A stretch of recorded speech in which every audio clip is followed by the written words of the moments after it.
Então, mesmo nas crises, inclusive na que foi provocada por ele em 2008, todo mundo foi para lá. Eles provocam a crise e eles ganham com isso ainda. Só Eles que ganham esse imposto. movimento que a gente está vendo no ouro tá se mostrando diferente, que essa crise vai ser diferente. Por quê? Porque se você desconsiderar você começa a desconfiar que o título de tesouro americano e o dólar já não são os ativos mais seguros, o próximo passo é comprar ouro. Por isso que nas crises, geralmente, o ouro sobe um pouquinho. A diferença é que agora ele está disparando. Não, um Tá negócio... todo mundo. Não, e além disso, é um cara como o Trump, que é um cara totalmente imprevisível, E né? tem um impacto geopolítico também, né? Porque as ações dos Estados Unidos estão obrigando os países a diversificar as suas reservas que estão em ativos denominados em dólar. Então, como o Nicolas citou, 2025, dos BRICS, Brasil, China e Índia reduziram as suas reservas em ativos denominados em dólar. Reduziram bastante. Isso significa né? o que para os Estados Unidos? Como ele sente isso? Na realidade é o seguinte, o mercado por título do Tesouro Americano está diminuindo. E está indo na contramão da necessidade dele. Por isso eles estão agressivos. Qual que é a necessidade dos Estados Unidos? Fechei 2025 com 39 trilhões, aumentou 2 trilhões na dívida. É 100% do PIB. Ele já tinha aprovado que ele podia aumentar mais 5 trilhões. Só que tudo isso, beleza. Enquanto ele tinha mercado, era legal. Só que agora o mercado para ele colocar esse título está diminuindo. Quem vai comprar? Quem vai comprar, entendeu? Você tem que negociar, acho que é 9 trilhões de dólares nesse ano aqui, 2026. E você quer ver o que vai acontecer? Você olha para o Japão. O Japão tem uma dívida, né, de 200 e poucos % do PIB.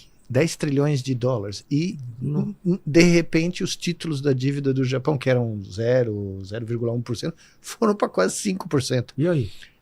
Imagina quem emprestou. Isso vai gerar um que a gente chama de sistema financeiro global.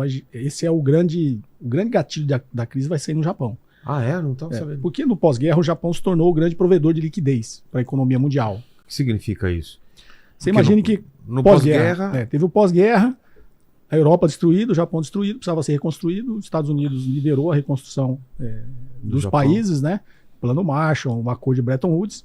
Não, eu costumo brincar, não porque ele é bonzinho, é porque ele precisava de mercado. Né? Ele emergiu do final da Segunda Guerra Mundial como uma única potência econômica e industrial.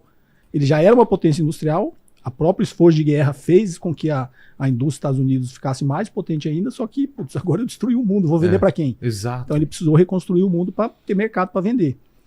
Quando ele fez isso, ele precisou permitir que existissem déficits comerciais com os outros países. Os países tivessem superávit comercial com os Estados Unidos. E eu sempre falo, a forma dos Estados Unidos de colocar dólar no mercado mundial é tendo déficit comercial. Não tem outra forma dele colocar. E aí, quando esse superávit comercial dos países em dólar precisou ser depositado. Então, sei lá, o Japão teve 200 bilhões de superávit. São 200 bilhões de dólares. Aí eles criaram um sistema financeiro que é conhecido como sistema eurodólar. Então, imagina, o Japão depositou um banco no Japão, depositou uma parte num banco em Londres, e aí o próprio mercado interbancário mundial, que começa a gerar crédito em cima desse, cria moeda. Assim como o nosso mercado bancário cria moeda. Né? Em economia, o sistema bancário cria moeda. E aí criou-se um sistema gigantesco de dólar no mercado mundial. E o Japão, até o Acordo de Plaza em 85, era a segunda maior economia do mundo e ia ultrapassar os Estados Unidos, quando eles fizeram o Acordo de Plaza para barrar o crescimento do Japão, da Alemanha, da França e do Reino Unido. O que fizeram para barrar? Eles não contavam com um lugarzinho chamado China. Exatamente. E a China quietinha. O Acordo de Plaza era sobrevalorizar a moeda desses 4 países. Porque para eles deixarem de ser competitivos. Isso, a balança comercial ficava... E barreira comercial, que é a barreira tarifária que ele está fazendo agora, né? E aí esses países pararam de crescer. Só que o Japão, como era uma grande economia e ele tinha muito dólar, ele criou essa operação que hoje todo mundo conhece como carry trade. Então, o Japão com taxa de juros 0, os Estados Unidos com 4. Não precisa ser muito gênio do investimento e falar, eu tomo dinheiro emprestado a 0 e invisto a 4, ganho o spread. E os caras iam no Japão pegar dinheiro. O Japão passou a ser o grande centro de distribuição desses carry trades para se investir no resto do mundo, né? E passou a ser o maior detentor da dívida americana. Hoje o Japão tem 1,2 trilhões de dólares em títulos do Tesouro Americano. Só que isso tudo faz sentido com esse diferencial de taxa de juros. Como a taxa de juros no Japão começou a subir e o iene está, inclusive, se desvalorizando, ele está criando um gatilho. A BlackRock tirou quase 2 trilhões dos Estados Unidos. Né? Ele está criando um gatilho para começar a desmontar essas operações. Imagina, você pega dinheiro a juros 0 no Banco de Tóquio. Aí você vai no mercado de ações e compra ações, sei lá, da Nvidia, né? Que vai te dar um rendimento médio aí, sei lá. Só que assim, você tem que ter o dinheiro ali, né? Se a ação caiu, se a ação subir e tal, você tem que ter o cash. De repente, o dinheiro que você pegou o seu empréstimo no Japão era o juro zero, agora você tem que pagar 5%. Aí o seu cash lá, nos Estados Unidos, você some o seu dinheiro, o cara fala, não, agora você tem que pagar aqui o margin call que você fez para entrar no...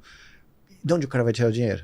Não estamos falando de 100 mil reais, nós estamos falando de bilhões. Né? O cara ia, é como supermercado, né? Você ia lá, comprava o ien por nada, emprestava em ien e jogava. Você não jogava na produção, você jogava no mercado financeiro. E o que eu nunca imaginei que eu ia viver para ver essas coisas que eu estou vendo nos últimos 2 dias. Qual a moeda que mais valorizou no mundo nas últimas semanas? Semanas? Ou meses, eu não me lembro de. Você sabe qual é? Não. O real. Ah, o quê? Em relação ao dólar. E qual a explicação? Porque o dólar tá. Não é porque o real. O dólar está indo para o fundo do poço. Segundo ontem eu estava vendo um analista da Bloomberg falando o seguinte: o mercado de ações do Brasil é um paraíso, porque as ações ainda valem muito pouco. Tem um espaço enorme para se comprar ações aqui da Vale, da Petrobras, sei lá, das empresas que estão aqui, né? Aí eu olho na estatística de quais as moedas que mais valorizaram com essa última crise. E outra estatística, o dólar era a maior, os títulos da dívida americana era a maior fonte das reservas estratégicas dos países.